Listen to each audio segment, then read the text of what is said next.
Vamos a seguir en el tema. El arzobispo de Santiago condenó el atentado incendiario de este viernes en la Araucanía. El prelado solicitó al pueblo mapuche repudiar el ataque que provocó la muerte de un matrimonio en Vilcún. Para profundizar en estas reacciones, tomamos contacto con Monseñor Ricardo Echati. Monseñor, muchas gracias por atender nuestro llamado.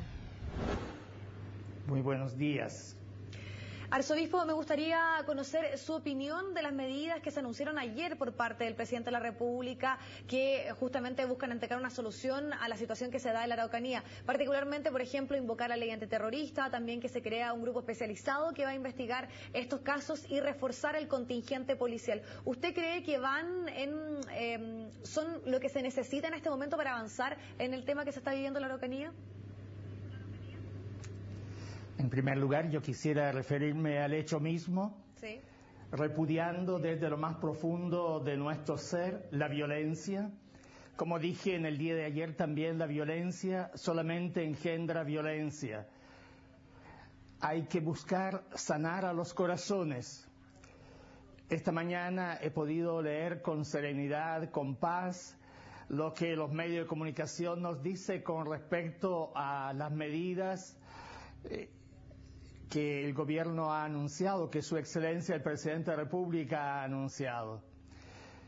No me toca a mí juzgar cuáles son las medidas oportunas desde la perspectiva política o desde la perspectiva de orden público. A mí me corresponde decir que hay que sanar los corazones, preguntándonos una y otra vez qué cosa conduce a la paz. ¿Qué cosa conduce a una convivencia que sea pacífica? ¿Qué cosa conduce a la unidad del pueblo, aunque tengamos etnias diferentes? Y yo creo que en primer lugar está poniendo en el centro de nuestra preocupación la persona humana. Lo hemos dicho los obispos en nuestra última carta pastoral, que necesitamos darle a nuestro progreso, a nuestro desarrollo, una cara humana, más humana. Yo he tenido el gozo de ser obispo de la Arquidiócesis de Concepción. He tomado contacto desde los primeros días de mi ministerio con las comunidades mapuches y he encontrado en ellas un alma pacífica, un alma contemplativa, un alma que quiere de verdad progresar en la paz y en la justicia. ¿Arzobispo? Entonces, sí, no, justamente, es allí donde sí, hay que apuntar. Me gustaría un poco, escuchando sus últimas palabras, y también usted lo señala, usted mucho tiempo también además fue mediador durante la huelga de hambre de un grupo de comuneros mapuche. Desde su punto de vista, ¿qué hay detrás de estos grupos violentistas? Según también la experiencia, porque usted también ayer hizo un llamado a señalar que las comunidades mapuche repudiaran estos actos para que finalmente también se dejaran claro que esto no era algo que identificaba al conflicto en general, que finalmente había muchos de ellos que estaban por el diálogo, que estaban por la paz. Me gustaría, a partir de su experiencia, a partir de los años que usted estuvo ahí, ¿qué cree que puede haber detrás? ¿Por qué no se han encontrado soluciones? ¿Por qué no se ha podido avanzar en que haya una mayor paz, un mayor diálogo, una mayor esfuerzo en lograr encontrar soluciones, tanto por parte de ciertas comunidades mapuches como también por el Estado? Sí, yo creo que en primer lugar, vuelvo a decir, hay que derribar la desconfianza. Hay un muro de desconfianza que imposibilita un verdadero diálogo, una verdadera búsqueda de lo que significa el camino de la paz. La paz y el diálogo se construye con la confianza, en primer lugar, que se establece, con esa capacidad de entrar en sintonía con el problema del otro. Y es evidente que el pueblo mapuche sufre una situación difícil, ha sufrido una situación difícil.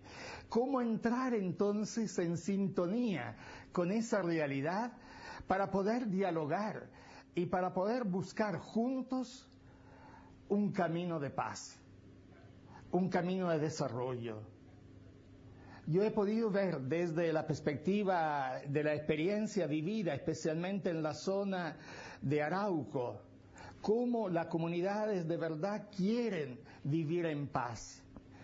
Hay, sin duda alguna, como en todos los ámbitos de la sociedad, grupos que opinan de manera diferente y que a lo mejor, y sin duda alguna, pueden tomar caminos equivocados. La violencia es un camino equivocado. El camino verdadero es el camino de la confianza, del diálogo, de un diálogo paciente, de un diálogo que restituya la justicia y de un diálogo que mire hacia adelante en el progreso de todos, de todas las personas y de toda la comunidad mapuche. Monseñor, yo personalmente tengo... ¿Sí? No, me gustaría, aprovechando sus palabras, también conocer si usted cree que, o cuál sería el mensaje como iglesia que usted le entregaría en este momento a el gobierno particularmente de cómo avanzar en esta situación, sobre todo porque sabemos que este es un conflicto que se arrastra hace años. ¿Qué se pudiese hacer para ir avanzando? Porque usted finalmente también plantea que hay que establecer diálogos y hay que dejar detrás la violencia. Y hay muchas voces críticas de que justamente, por ejemplo, se invoque la ley antiterrorista porque señalan que esto puede ser y puede recrudecer aún más la violencia en la zona de conflicto. Sí, exactamente. Yo me refería al comienzo a las medidas que he leído en los medios de comunicación de hoy día, que sin duda algunas son muy válidas, pero sin embargo yo creo que no son suficientes. Hay que llegar al corazón de las personas, hay que llegar a la intencionalidad más bella y más sana del pueblo mapuche y hay que crear este clima de confianza. La pedagogía, naturalmente, la tiene que crear no solamente el Estado, no solamente la población mapuche, sino el Estado, la población mapuche y todo el país, que debemos sentir que el problema de Arauco es un problema de todos nosotros. En ese sentido, monseñor, en otras ocasiones la Iglesia ha sido clave, ha ejercido rol de mediador, ha estado justamente en situaciones complejas. Usted mismo también encabezó el diálogo en situaciones que se dieron, por ejemplo, en la huelga de hambre de grupos de comuneros mapuche. ¿Ustedes están dispuestos nuevamente a, por ejemplo, sentarse y ser un ente que pueda establecer alguna forma de diálogo entre las partes que en este momento están en conflicto? Cuando se vivió el tema de la huelga mapuche, yo presenté la misión de la Iglesia como facilitadora del diálogo. Yo creo en la madurez del pueblo mapuche, como creo profundamente en la responsabilidad y la capacidad que el Estado tiene de intervenir y de dialogar en esto. La Iglesia siempre es puente. El obispo es pontífice, quiere decir aquel que construye puentes. Y en este momento también con las palabras que yo le estoy dirigiendo, estoy haciendo de pontífice, de puente, diciendo que el problema que hay que enfrentar fundamentalmente es un problema humano, un problema social, y que esto se enfrenta no solamente con medidas de carácter represivo, de carácter también preventivo, sino sobre todo creando la disposición interior de las personas y de los grupos de sentarse, de dialogar y de buscar el camino de la paz y el camino del progreso. Monseñor, ¿usted concuerda que el Estado en nuestro país tiene una deuda pendiente con el pueblo mapuche? Usted hablaba justamente de las confianzas, de dejar de lado también los prejuicios que puedan existir. En ese sentido, ¿usted cree que tal vez no se han escuchado las demandas del pueblo mapuche durante estos últimos años y es por eso que se terminan situaciones como estas? Hay demandas históricas de largo alcance y que no tienen tampoco solución inmediata. Yo creo que lo más importante aquí es fortalecer el camino.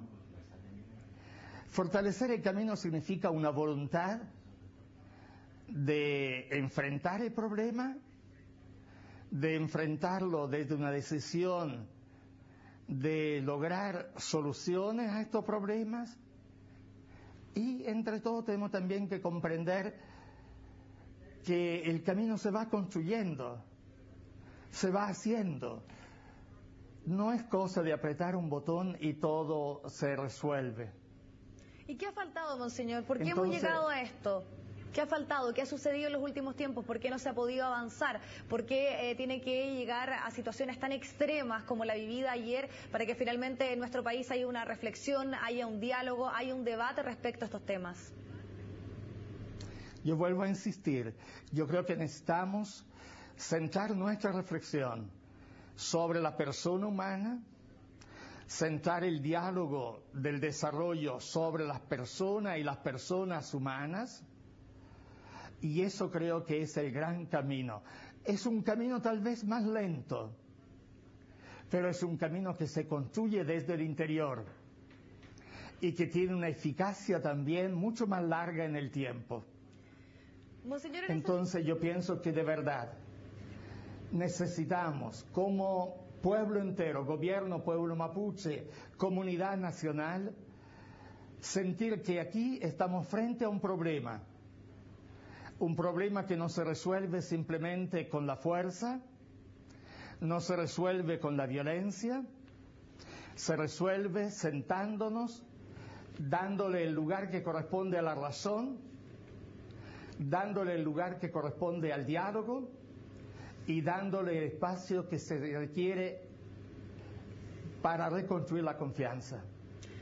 Monseñor, usted en otras ocasiones ha señalado que aquí la solución depende principalmente del Estado y también ha sido crítico de cuando se invoca la ley antiterrorista. Y vemos como la discusión muchas veces en este momento está justamente si es válida o no invocarla y tal vez no hemos escuchado planteamientos que justamente apunten al diálogo. ¿Usted nuevamente cree que tal vez es un error invocar la ley antiterrorista para situaciones como estas? Yo entiendo, comprendo y acompaño el dolor de quienes sufren y son víctimas de la violencia. Y con mucha claridad hemos dicho que eso es inhumano, que eso no es un bien para el país. Y quiero comprender el corazón de quienes se sienten amenazados por algunos actos de violencia tan graves como lo que han sucedido en el día de ayer. Sin embargo, yo pienso que el camino es siempre un camino de la justicia y un camino de una justicia humana. La violencia no se supera con otra violencia, sino con la justicia, con el diálogo, con el imperio de la razón y de la ley, y naturalmente haciendo todo ese camino pedagógico, social, político, que se requiere para solucionar definitivamente un problema. Monseñor, uno de los puntos que también se apela es que no se conoce bien la disposición justamente de ciertas comunidades mapuches a dialogar. También se ha señalado que no se conoce porque también hay organizaciones muy distintas que tienen demandas muy diferentes. Dado su experiencia y su trabajo, ¿usted cree que hay disposición por parte de las comunidades y del pueblo mapuche en avanzar, en solucionar esta situación, en conversar, en sentarse a dialogar? Yo he visto con mucha satisfacción que muchas comunidades mapuche en el día de ayer han repudiado este hecho de violencia. Yo creo que hay que apoyarse justamente en esa alma pacífica, en esa alma contemplativa que forma parte de la esencia del pueblo mapuche. En varias ocasiones, conversando en tiempos pasados con autoridades también del gobierno, yo he insistido que el alma pacífica, el alma contemplativa del pueblo mapuche requiere de un apoyo muy grande de parte de toda la sociedad, porque es justamente desde esa alma pacífica, desde esa alma contemplativa que se logra descubrir el bien y rechazar la violencia. Ahora, ¿qué esperaría usted que sucediera en los próximos días? Hoy, durante esta mañana, también nuevamente informábamos de otro ataque incendiario. En ese sentido, ¿usted cree que esta situación puede ser aún más compleja en este próximo periodo, sobre todo también tomando en cuenta los contingentes de efectivos policiales, que muchos también plantean que esto puede hacer que sea más susceptible, que haya un ambiente mucho más complejo? ¿Qué es lo que esperaría usted que se diera en los próximos días? Yo creo fuertemente, creo desde lo más profundo de mi corazón en la fuerza que tiene la razón el camino de la paz, el camino del diálogo, el camino de la justicia. Así que mi esperanza y también mi deseo más profundo para el pueblo mapuche y para Chile, que podamos de verdad recorrer este camino del corazón, de la razón, del diálogo y de la comprensión, buscando camino de futuro. Monseñor, me gustaría también aprovechar, ya que usted planteaba un tema que también fue parte de los debates que se han hecho en nuestro país. Usted también ha señalado que aquí hay una pérdida de confianza. Fue parte del diagnóstico, por ejemplo, que se hizo cuando se celebraban las actividades que tenían que ver con nuestras fiestas patrias. En ese sentido, también hay una situación bastante compleja que enfrenta la educación en nuestro país. Hay un sistema que está totalmente desacreditado, los alumnos se encuentran muchas veces a la deriva y no tienen muy claro la situación de crisis que se está dando, porque finalmente no saben cuáles son las entidades, si es que tienen o no las capacidades para poder entregarle la educación. Me gustaría conocer también su opinión respecto a ese punto, a la compleja situación que se vive en nuestro país respecto a la educación.